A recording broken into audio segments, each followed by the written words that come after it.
Tommy Satria, Ayu Octaviani, Fitri Yuni, Saya, Bu. Agustina Nurjeni, Agustina Wandahi, Helen Dani, Eventina. Sepertinya semuanya hadir ya hari ini. Iya, Bu. Siap mengikuti pelajaran hari ini? Siap, Bu. Tadi udah makan siang atau belum? Sudah, Bu. Syukur kalau udah makan siang. Nah, boleh Ananda lihat di sini materinya tentang penaksiran resiko dan desain pengujian. Pasti menurut Ananda materi ini sedikit sulit, tapi tenang Ananda, kita akan membahasnya secara perlahan-lahan hingga Ananda mengerti. Pertama, penaksiran resiko. Menurut Ananda, apa sih penaksiran resiko? Ini udah familiar banget ya dalam kehidupan kita. Penaksiran resiko. Menurut Tinatun, apa itu penaksiran resiko?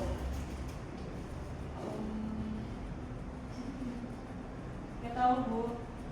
Nggak tahu. Ada yang tahu Ananda semua? Sepertinya pada belum tahu. Penaksiran resiko berarti kita taksirkan, kita kira-kira apa resiko yang akan terjadi. Resiko itu misalnya penyebab yang terjadi. Jadi penaksiran resiko itu seperti kita kira-kira apa penyebab yang akan terjadi ke depannya. Lalu desain pengujian. Desain pengujian ini seperti perencanaan langkah-langkah sistematis agar segala sesuatu apapun yang kita harapkan itu sesuai dengan rencana. Pengujian dengan tujuan ganda. Pengujian dengan tujuan ganda adalah prosedur audit yang dirancang untuk sekaligus menguji efektivitas pengendalian internal dan kewajaran informasi keuangan atau yang disebut dengan pengujian substantif dalam satu langkah pemeriksaan. Pasti Ananda bertanya-tanya kan, apa sih Bu maksudnya? Iya kan? Iya, Bu. Ada yang ngerti? Belum kan? Belum, Bu. Nah, pengujian dengan tujuan ganda. Ingat, ganda itu dua. Jadi dua tujuan dalam sekali jalan. Itu maksudnya. Misalnya nih, dalam suatu perusahaan sedang melakukan pemeriksaan transaksi. Nah, kita ditugaskan untuk melakukan pemeriksaan transaksi tersebut. Ada dua tujuan dalam sekali jalan yang bisa kita lakukan. Nah, yang pertama, kita periksa apakah transaksi tersebut sudah sesuai dengan yang dicatat. Yang kedua, apakah transaksi yang dicatat itu sesuai dengan aturan perusahaan yang berlaku. Kalau secara sederhananya seperti ini. Misalnya Ananda membayar uang kelas nih.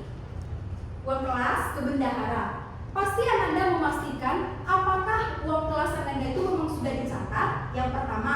Dan yang kedua, apakah nominal yang Ananda bayar itu sesuai dengan yang dicatat. Nah, dua hal tujuan itulah yang disebut dengan pengujian tujuan ganda. Sekaligus bertanya dua hal, menghemat waktu dan lebih efisien. Mengerti Ananda? Mengerti, Bu. Nah, kita masuk ke penentuan resiko deteksi.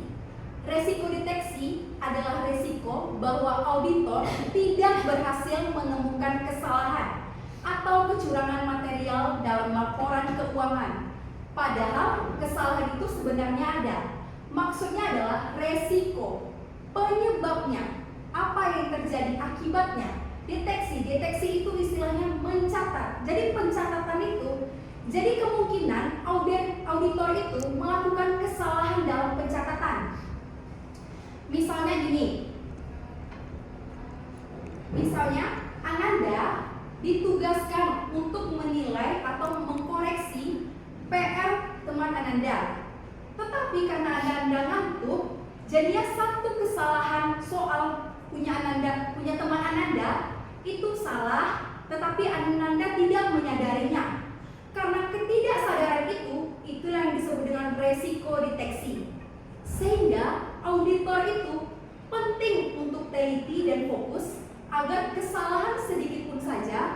tidak akan terlewatkan.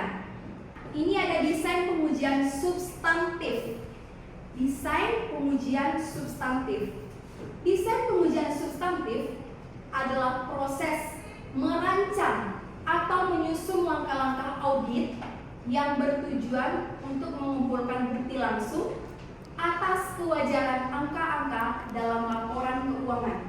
Boleh Anda garis bawahi langkah-langkah. Berarti langkah-langkah dalam penyusunan laporan keuangan apakah sudah benar dicatat atau belum. Nah, biasanya audit itu melakukan dua hal dalam pengecekan ini. Pertama, apakah data-data yang sudah dimasukkan itu sesuai?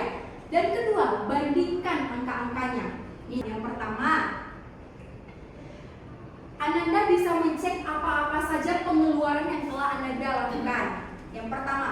Yang kedua, Ananda bisa menghitung semua pengeluaran Ananda dalam sebulan dibandingkan dengan pemasukan Ananda dalam sebulan. Nah, dua langkah itulah yang disebut dengan pengujian substantif.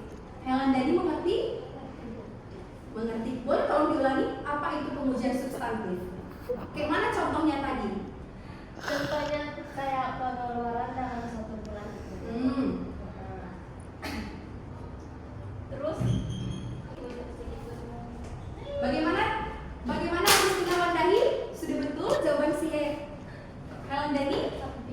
hampir apa Bu? Mendekati Iya, ya. Berarti itu tuh kita jumlahkan lalu kita bandingkan. Itulah namanya pengujian substantif. Nah, ada namanya program audit untuk pengujian substantif.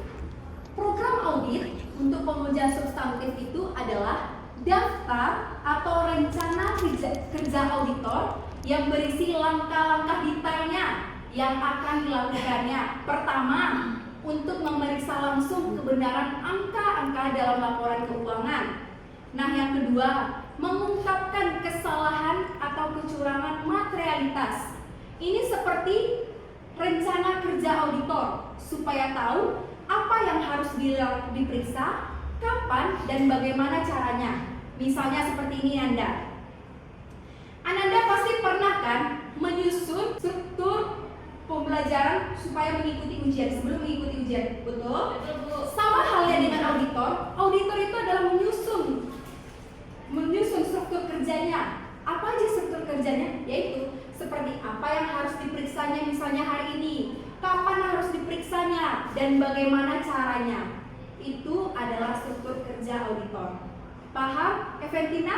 Paham Bu. Ini ada perbandingan pengujian pengendalian dari substantif. Nah, tujuan yang pertama pengujian pengendalian atau disebut dengan cek apakah sistem kontrol itu berjalan dengan baik.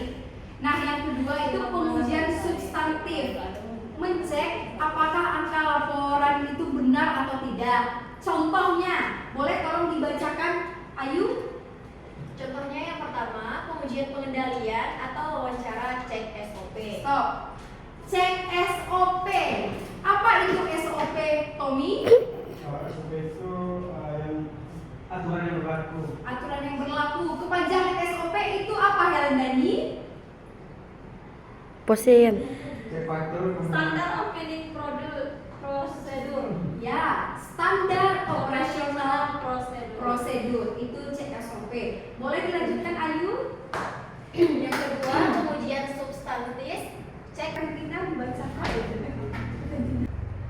Selanjutnya ada pengujian substantif biasanya di akhir audit.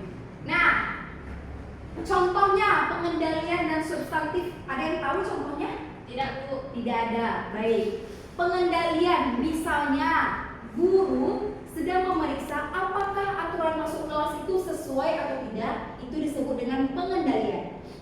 Sedangkan kalau guru memeriksa nilai siswa itu sudah masuk sesuai dan benar atau tidaknya, itu disebut dengan substantif. Paham? Paham Bu. Nah, kesimpulan yang akan kita dapatkan, boleh tolong dibacakan Agustina Wandahi. Auditor auditor itu harus teliti karena itu tujuan utama, tugas utama seorang auditor.